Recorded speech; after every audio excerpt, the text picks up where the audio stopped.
Hello everyone, আমি বিতিশা রান্নাঘরে সবাইকে স্বাগত জানাচ্ছি। আজ যে রেসিপি আপনাদের সাথে শেয়ার করব সেটি হলো দই ভিন্ডি, দই ঢ্যাঁড়স, যা গরম ভাত, রুটি বা পরোটার সাথে খেতে ভালো লাগে। চলুন তাহলে দেরি না করে রেসিপিটি দেখে নেওয়া যাক।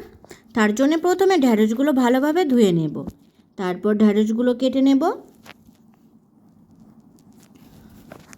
কড়াইতে পরিমাণ মতো সর্ষের তেল গরম করে নেব। তেল গরম হলে দিয়ে দেব ঢ্যাঁড়সের টুকরো।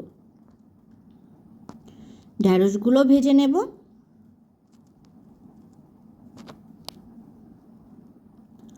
অন্যদিকে একটি পাত্রে ফেটানো টক দই নিয়ে নেব।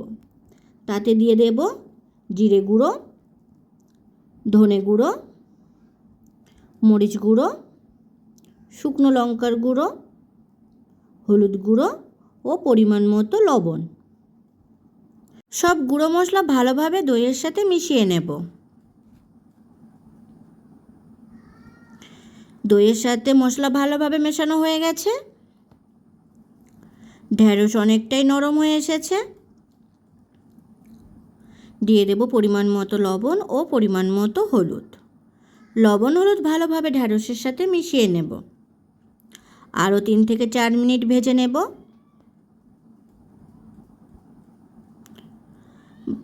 ভাজা হলে ঢ্যাঁড়সগুলো তুলে নেব। একটি পাত্রে রেখে দেব। গরম তেলে দিয়ে দেব গোটা জিরে ফোড়ন। ফোড়ন ভাজা হলে দিয়ে দেব থেতো করা রসুন ও আদা বাটা। ভেজে নেব।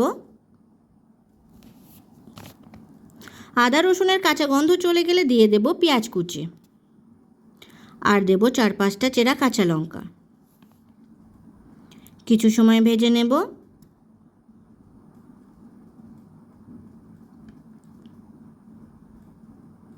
পেঁয়াজ কাঁচা লঙ্কা ভালোভাবে ভাজা হলে দিয়ে দেব মশলা মেশানো দই। ভালোভাবে মিশিয়ে নেব। 4-5 মিনিট কষে নেব। দিয়ে দেব অল্প পরিমাণে চিনি। চিনি মশলার সাথে মিশিয়ে আরও 2 থেকে 3 মিনিট কষে নেব। মশলা থেকে তেল ছেড়ে দিলে দিয়ে দেব ভেজে রাখা ঢ্যাঁড়স। ঢ্যাঁড়স মশলার সাথে মিশিয়ে নেব। আরও কিছু সময় রান্না করব। মাঝে মাঝে একটু নাড়াচাড়া করে নেব। খেয়াল রাখতে হবে যাতে মশলা না পুড়ে যায়। মশলা থেকে তেল ছেড়ে দিয়েছে। দিয়ে দেব গরম মশলার গুঁড়ো। গরম মশলার গুঁড়ো ভালোভাবে ঢ্যাঁড়সের সাথে মিশিয়ে নেব। তৈরি হয়ে গেছে দই ভেন্ডি। ভিডিওটি কেমন হয়েছে অবশ্যই কমেন্ট করে জানাবেন। আর ভিডিওটি যদি আপনাদের ভালো লাগে তাহলে আমার চ্যানেলটিকে সাবস্ক্রাইব করতে একদম ভুলবেন না।